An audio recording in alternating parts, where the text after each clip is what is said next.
Hello and welcome again to Front Seat to Climate Change, the show where we track the global climate crisis, focusing on issues that are important not just for Pakistan, but all around the planet. Temperatures across Pakistan hit 45 degrees this last week. Across Pakistan, India, much of the subcontinent, temperatures shot up above 40 degrees, and this has nearly become the norm every year. We saw this in 2022, 2023, now again in 2025. These brutal heat waves have become the norm and increasingly becoming a public health issue for most of South Asia, which is underprepared. So what's driving these brutal heat waves, which are becoming much more recurrent? We have that in today's episode. I'm your host, Dawar Butt. Let's dive in. In March and April 2025, temperatures across South Asia were shooting up, particularly in southern Pakistan and parts of Balochistan. It touched even 49 degrees Celsius. What used to be a few days or occasional hot days has now become a regular onslaught that can last for weeks. According to climate science, the heat wave in 2022, for example, was made 30 times more likely due to global average warming. While southern Pakistan now regularly touches 48, 49, 50 degrees, cities like Lahore, New Delhi, which are densely populated with their populations touching more than 20 million people, are now facing this new crisis, which is turning into a proportion for public health. Alongside global average warming, you also have urban heat built up in these big cities due to construction, concretization, poor weather planning.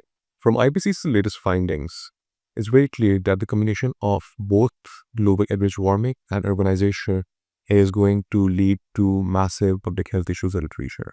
As heat waves become deadlier, governments are going to scramble for solutions, adaptive capacity, and measures that can protect public. At the moment, however, these are only stopgap measures.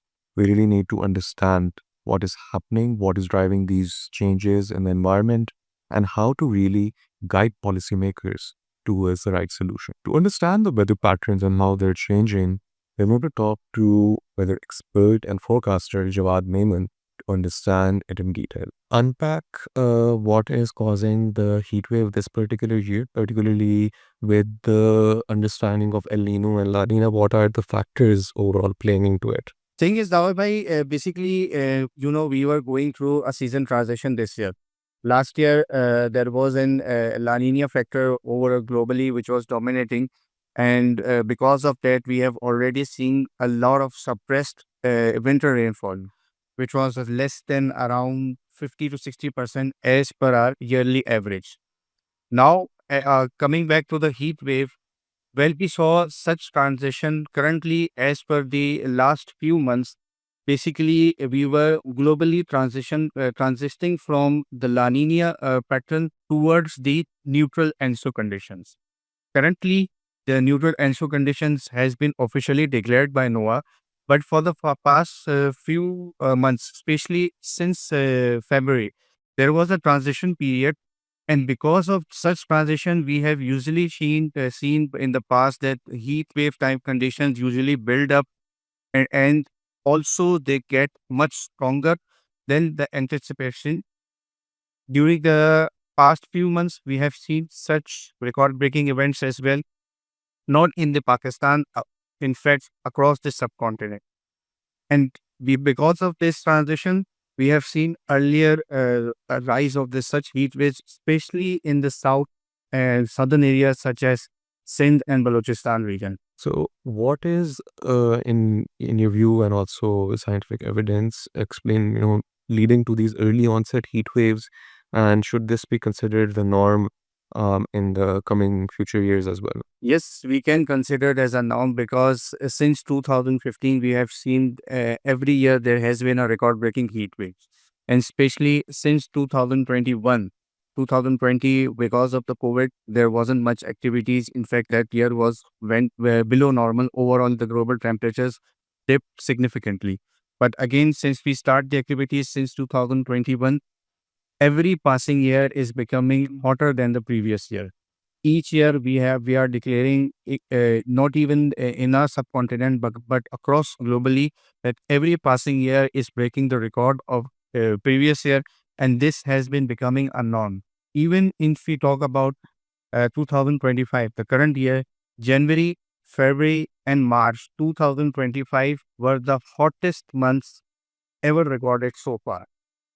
Not even the yearly average is increasing, the monthly average is also increasing. And with in the future, as we go up, heat builds up, climate change is rising the temperatures.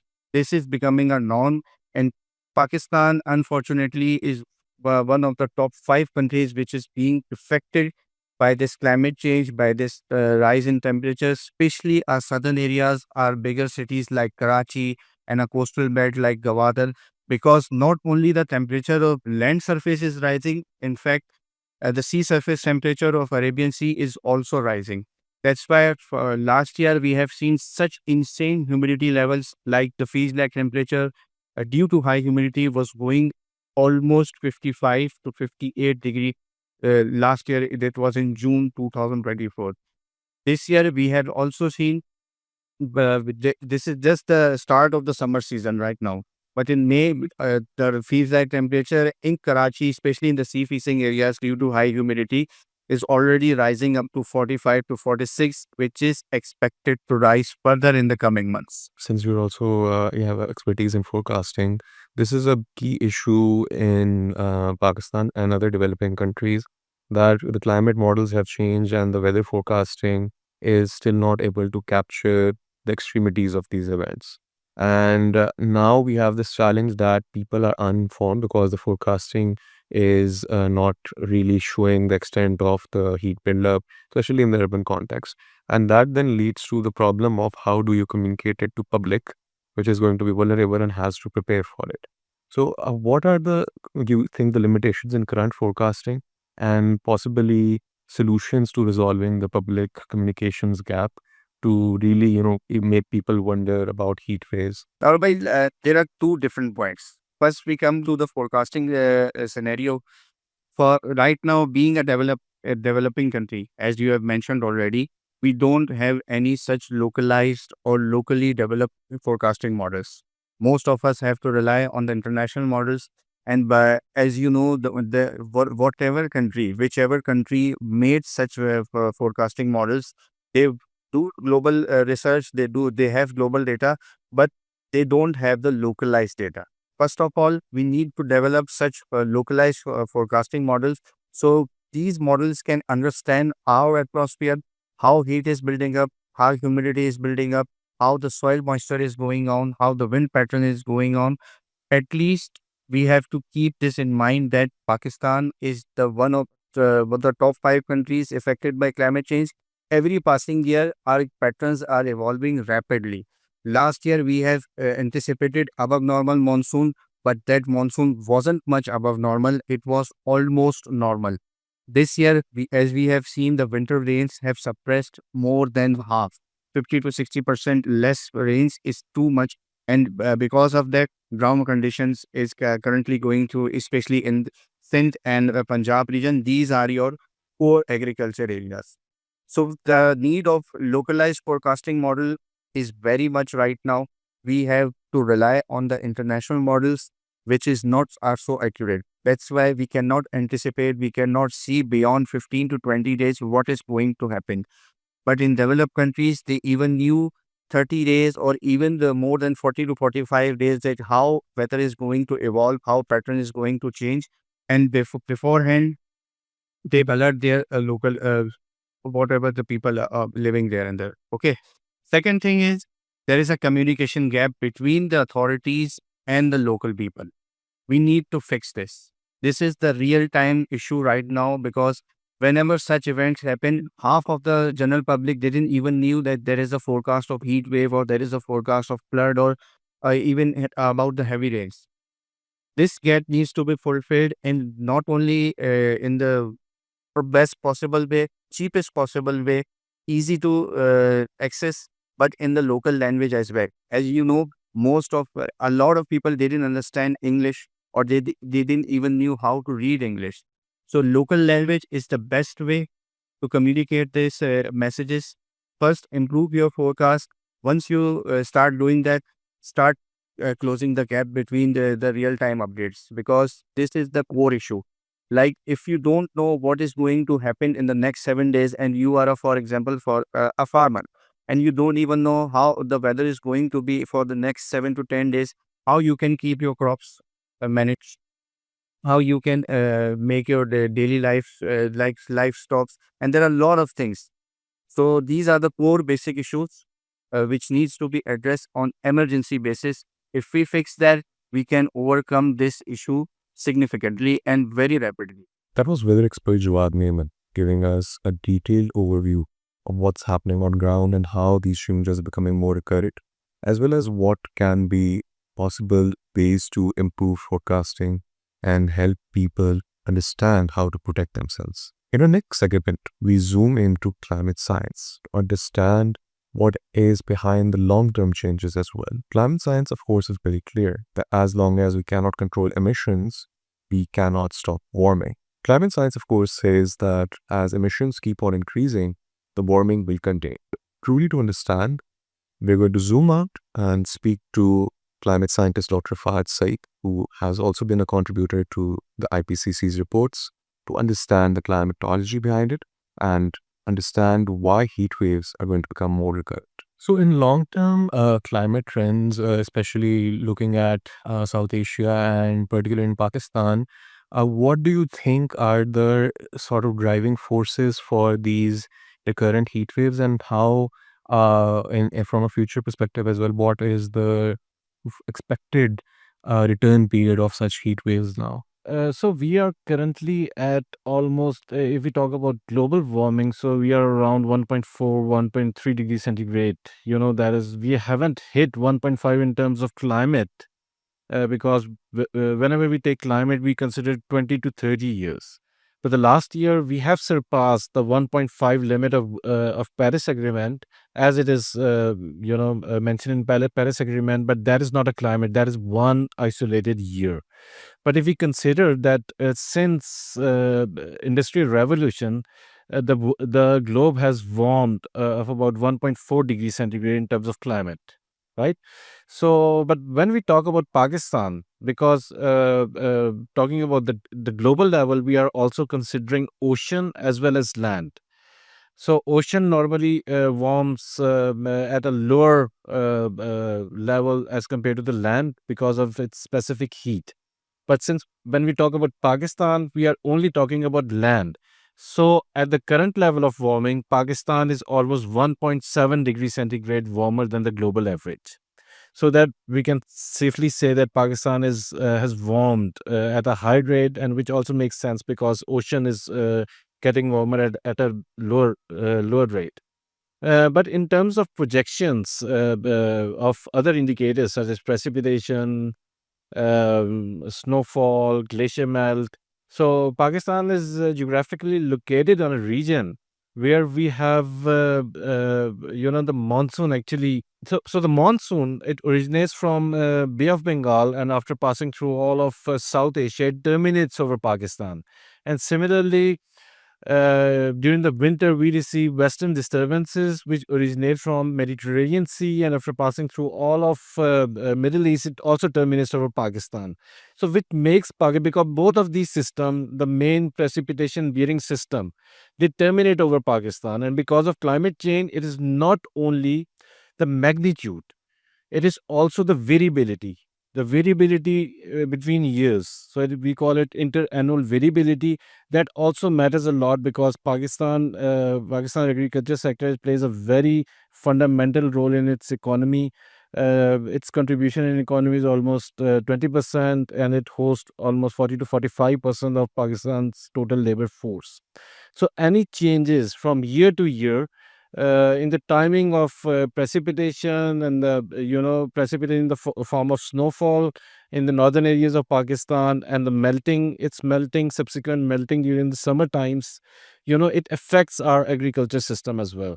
And we are witnessing that, the interannual variability is something which I'm most concerned about. So I believe that we can adapt to the total change, but this interannual variability is really concerning because it makes it very difficult for our agriculture sector, for our tourism sector, and other sector as well to adapt accordingly. What do you think will be the type of warming that we will see in Pakistan, like both at the national level and then regional, subnational levels? And possibly what could be the adaptation methods that could be deployed? But the focus on extreme heat is very limited, even though it's a very big concern in terms of public health as well. So, what could be the adaptation for that as well? Yes, so I would say it's a difficult question to project that what would be the warming in 2050, because there are two things to consider here. That the global warming actually depends on how the countries will emit, not only Pakistan but other countries as well in the future. So there are two competing elements to that. So one is that as we have seen that big countries like US is pulling out of Paris Agreement, and the efforts at the part of the developed countries are being compromised. So if US, and we have seen in the past that for Kyoto Protocol, which was signed in 1997, and then US also signed it, Bill Clinton at that time, but he failed to get it ratified through Congress, and then US did not participate in the during the implementation phase of the Kyoto Protocol. And it signed, during Obama's period, it signed Paris Agreement. So there was a quite a good momentum in terms of shifting towards cleaner energy. But now again, the world is going on a different path. Let's see how it'll unfold, and pretty much depends that how US and other big economies and they behave in the future, and which will determine how the world would look like in 2050. But on the other hand, the leap we have taken in terms of shifting to or in terms of prices of renewable energy. So since 2010, the renewable energy has become 80 to 90% cheap. You must be aware of the recent data which was released by IEA, that Pakistan has imported like 17 gigawatts of solar panel, which is a big news actually, and that came without any incentive from the government, without any big drive in the country. It is just economics.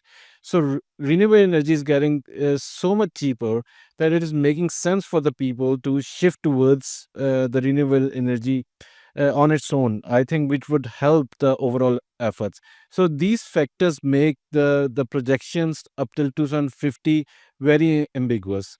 But my reading as a climate scientist, I would say that we might be heading towards like more than 2 degrees by 2050 unless we do serious efforts. And it's and 2 degrees at the global level, not at the Pakistan level. So Pakistan is already warmer by 1.7 degrees centigrade as compared to the pre-industrial.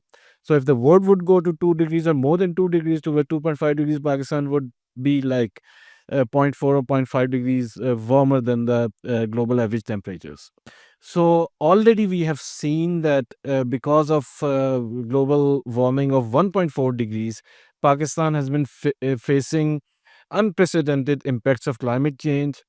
We cannot forget 2022. In 2022, we had a record-breaking heat wave event during the month of April and May, and we don't talk about it because it was like superseded by the record-breaking flooding event. We are talking about 20 to 30 billion of losses and damages, during 2022 flood.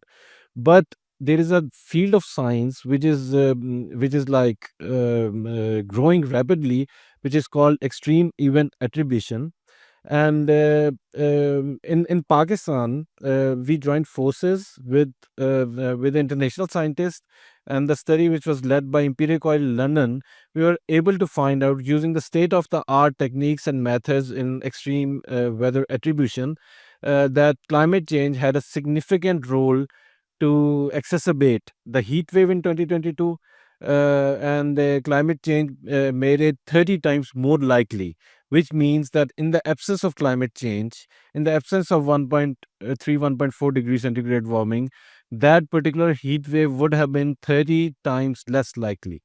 And similarly, for the floods, we conducted the similar kind of analysis, and are finding mentioned that the intensity of that particular rainfall, which resulted in flooding, would have been 50 to 70% less intense in the absence of climate change. So, which means, and we always talk about glacier melting, which we are witnessing as well, the change in patterns of flows, the sea level rise. We have seen locust a couple of years back. We have never seen locust attack in Pakistan. But these are, I would say that climate change is surprising us. It is hitting us from left, right, and center. And because of the geographical location of Pakistan, as I explained earlier, because it comes at the termination point of both the system of monsoon as well as westerly disturbances, as I explained. So it makes Pakistan more vulnerable, and also because that Pakistan depends heavily on the irrigation, in this basin irrigation system, and 230 million people are living um, around, in the vicinity of that rivers, Indus River and its tributaries, which increase the exposure of the people, because they are living. Some of them are living in river beds, literally. So these kind of areas, and this relates me to this the other part of your question, that what we need to do. So one example for the flooding, it is very simple, that we cannot afford to make this a trivial mistake. We cannot afford to live in riverbeds, make infrastructure along the riverbeds, because the river are going to expand, and because of climate change, it's not about the magnitude, it's also about the variability. So you would never know before the start of a season that what would be the intensity of the river this particular year. So that is one thing. Coming to the heat, so Pakistan is basically arid to semi-arid. So three-fourth of Pakistan, it's hot. The summers are very brutal, very lethal. And we have just faced an episode where the temperatures in parts of Sindh have gone up to 45 degrees centigrade. Whenever you talk about international media, they go crazy just listening to this number of 45 degrees centigrade, which is like, this is very big. But the other issue is the humidity, and we are not paying enough attention to the humidity, because when you have dry heat without the moisture in the air, our body can sustain, because we have been witnessing it for centuries now, and we have adapted to it without knowing. But when it comes to humidity and heat, the body just become a pressure cooker. It accumulates heat, it becomes an oven from inside. So our body is not able to shed heat, because you have when you sweat, the sweat evaporates and the body cools down. So that is the mechanism. But if you have humidity in the ambient atmosphere, then the sweat cannot evaporate, and then the body accumulates heat, and you may fall victim of heat stroke. So that is a very important indicator to look at and to include in our policies. We need to make sure that the provision of electricity, the kind of livelihoods we offer to the people. I mean, probably we might not able to survive in the some of the occupation which are outdoors, and we need to build the adaptation in terms of coming up with the solutions that the people who have to work outside, we build the resilience of those people, introduce mechanism. For example, in urban setting, we have traffic wardens. How can we protect them in the rural areas? Farmers working under the scorching sun, how we can protect them. But the first, there has to be a realization, and all these measures should accommodate scientific learning. It's we cannot like make a decision without scientific basis. So there's enough science which is pointing towards these calamities. So we need to do our homegrown science in order to address the issues and come up with adaptation measures which aligns with our traditions, with our culture, and which can be sourced from within the country, rather than going for foreign solutions. That was Dr. Fahad Saeed explaining how multiple array of factors is now contributing to the warming, both on land and in sea. It's important to understand that heat isn't just a momentary physical threat. it can become a long-term health issue as well. As we understood how the combination of heat and humidity, particularly in southern Pakistan, becomes a quite deadly combination. There are climate scientists and public health experts who are now working specifically on this subject. It's not just about measuring temperature averages or the highs and the lows. It's also important to understand what's called the heat index, because this essentially is a measure of what the human body can take. To understand extreme heat, particularly the heat index and the ways experts are trying to figure the science behind it and protect us, we spoke to Dr. Nausheen Anwar, who is based in the Karachi Urban Lab and has been working with communities in all of South Pakistan to understand how to really stop the worst of the effects. So in long-term climate trends, especially looking at South Asia and particularly in Pakistan, what do you think are the sort of driving forces for these recurrent heat waves, and how, from a future perspective as well, what is the expected return period of such heat waves now? Thank you very much, Dawar, first of all, for inviting me to speak in this podcast on extreme heat and heat health. So let's begin by saying that weather forecasts, which rely predominantly on ambient temperature, is one form of a heat index reading that simply cannot capture the complexity of heat. So we know that heat is commonly expressed as temperature or ambient temperature in either Fahrenheit or centigrade. But in terms of human health, heat is in fact a far more complex phenomenon. So humidity, which is about atmospheric moisture, solar radiation or other sources of heat, wind speed, as well as atmospheric temperature, all combine to determine how hot it is for the human body, essentially, or what the heat stress is and how heat stress is created under specific situations. So there are various indices available that express how these different elements combine in terms of their significance for the human body. So weather forecasting, which relies predominantly on ambient temperature, is not a good measure of that. So when we're looking at heat waves, we need to distinguish, for instance, between dry heat waves and moist heat waves. Dry heat waves are often associated with stable periods of weather that bring clear skies and large inputs of solar radiation. Hot and dry conditions that may also be accompanied by windy conditions, which can increase heat stress. And these kinds of dry heat waves are very typical in locations such as the continental or Mediterranean climate, where air is warmed adiabatically, essentially.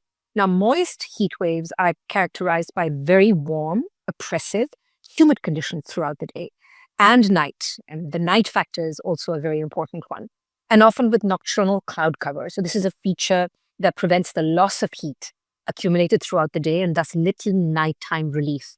And this is also often associated with dynamics of the heat island effect, which is very pertinent to urban area. So when we start thinking about the complexity of what heat is, one of the more popular measures or indices, and by the way, there are over 100 indices for measuring heat and heat stress. One of the more common ones is the wet bulb globe temperature. And I know that we're going to discuss that in a few minutes, but I just want to point out that there are so many different heat indices for measuring heat stress. And they all depend upon the very important question of what kind of heat matters to the human body, but also what kinds of outcomes matter and what behaviors are assumed. And how you set out to measure, depending upon the indice that you use, depending upon whether it is a data-rich environment or an under-resourced, data-poor environment, especially at the meso and micro scales. Now, as you're mentioning that it's very difficult to adapt, one of the things that possibly at state level or the policy making level, we need to know that given the 2050 or 2060 period, like every country is coming up with strategies, what do you think will be the type of warming that we will see in Pakistan, like both at the national level and then regional, subnational levels, and possibly what could be the adaptation methods that could be deployed, especially in terms of extreme heat. For extreme heat, we know that Right now, we talk about flood resilience, we talk about the monsoon becoming extreme, water patterns changing, but the focus on extreme heat is very limited, even though it's a very big concern in terms of public health as well. So, what could be the adaptation for that as well? So I want to make a very important difference between the wet bulb globe temperature and the wet bulb temperature. So the WBGT and the WBT are two slightly different ways of measuring heat. So the WBGT is slightly more wholesome. The WBT is slightly limited. So in the WBGT, there are 4 major environmental heat factors that are taken into account: air temperature, humidity, radiant heat, which is, for instance, sunlight, and also air movement. This is wind and ventilation. And the WBGT is very, very commonly used, for instance, by the military, by athletes, by hygienists, and in sporting events to determine appropriate exposure levels to high temperature, right? And the humidity factor, particularly important. And the WBGT is also sort of the contraption or the technology that measures WBGT relies on 3 sensors, right? Which the WBT does not. So it relies on a dry bulb thermometer, which is measuring the air temperature, a natural wet bulb thermometer, which is taking humidity into consideration, and a black globe thermometer, which then accounts for the interactions between all of these, right? The WBT does not take these 3 sensors into account. Now, there is a certain limitation with the WBGT, and this addresses the second part of your question, that how do we act? Now, for instance, the WBGT assumes that when it makes these measures and it comes up with the heat index, it assumes that people are generally outside, that they are clothed in uniform-like materials, they're engaged consistently in a moderate level of exertional activity. Now, this is a great heat index to use outdoors, but it is not a reliable index when we start thinking about, for instance, indoor overheating, right? Where you have people who are largely sedentary, or where poor housing conditions create an overheating factor, for instance, in informal settlements or low-income settlements, within schools that are under-resourced, jails and prisons, for instance, even hospital or emergency rooms where there isn't enough infrastructure available, cooling systems available. So then what kind of indices should you rely on, right? So here, there are heat budget models, for instance, right? Which are at the micro scale and the meso scale for reading adaptation. They can be used to both seasonal and longer term planning, right? And in relation to climate change scenarios. So these are the indices that I would very, very quickly like to highlight. It's the Universal Thermal Climate Index, or the UTC. There's the perceived temperature, physiologically equivalent temperature, or the PET, and the standard effective temperature was the SET. These are really, really quite detailed ways of intervening at the micro level and the meso level to try and understand what is the impact of extreme heat on the human body. However, and there's a catch here, that these kinds of models have extremely high data requirements. And these are not available in countries like Pakistan. So when we start talking about what kinds of interventions we should design, I come back, I made my notes here, I come back to that very important, saying that it's crucial to ask that what kind of heat matters to the human body, what kinds of outcomes matter, what are the behaviors that are assumed. And then all of this is contingent upon what kind of data can be generated for us to be able to design policy, action and intervention, especially at the micro scale. And this is the most challenging scenario right now for us, especially in urban centers and cities across Pakistan generally. That was Dr. Nausheen Anwar, explaining to us how climate change is not just a physical threat. It's harming our bodies, it's harming our mental health, from disruption to sleep patterns, to average working hours, to incomes, especially for low and middle income communities. It's going to be a very deep impact. In our final segment, we have one question. Where do we go from here? Now, South Asia as a region is continuously facing these threats. Floods in Pakistan, heatwaves in India, cyclones in Bangladesh, then the warming, especially in the Indo-Malaya region. These are impacts that are going to stay and become long-term. have consequences on the more than 2 billion people that inhabit this particular region. This requires a lot of solidarity, especially among the regional countries, the communities, and the people. Exchange ideas, understand these issues, and work collectively for them. What could be some of the solutions, as we discussed with experts as well? Especially advancing science is the number one priority for a lot of academics. And this should also be understood in the context of policy making, which requires the evidence to actually make policies that are helpful for our communities. We also saw how Dr. Fahad pointed out that adaptation is a need now. Heat waves are becoming more occurred. This is the new norm. So adapting to them is going to be very important. What could be those measures in place? We need to understand the traditional practices, especially in the southern parts where heat has been an issue for centuries, and then adapt these practices to become more communal as well as policy-oriented outcomes to drive the changes in these communities, as well as taking these learnings to other parts in the region where heat is now increasing. From city level to state level to regional level, we need heatwave protocols, which includes sharing of weather data, but also how to react to extreme heat, including heatwave management plans at the very micro level. Our cities also need to be reimagined. The asphalt that has been poured in our cities and in development also needs to come with greener infrastructure. We need green spaces, we need parks, we need shaded walkways, we need public transport, we need reduced emissions. So all of these things have to be oriented for a multi-sectoral solution, which can come through government and policymakers. Of course, a lot of this is going to require financial resources and money. This is where climate emitters must pay. They have to pay for the mitigation and adaptation for South Asia's countries or the cities that require the money to build the green infrastructure. And we should also recognize how climate disasters have already contributed to losses for many millions. People have lost homes to floods. People have lost lives or their income opportunities by using livestock or agriculture. It's impacting millions of lives in South Asia. These stories are not just tragedies.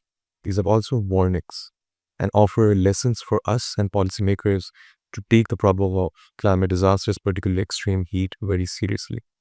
Of course, the final question is, can South Asia really come together to exchange knowledge, to work together, both locally and internationally, and take on extreme heat and other climate disasters face off? You've been watching Front Seat to Climate Change. For the full episode, head to DawnNews English on YouTube and follow our social media pages. I'm Dawar Butt. I'll see you next Sunday, 11 p.m. right here on DawnNews.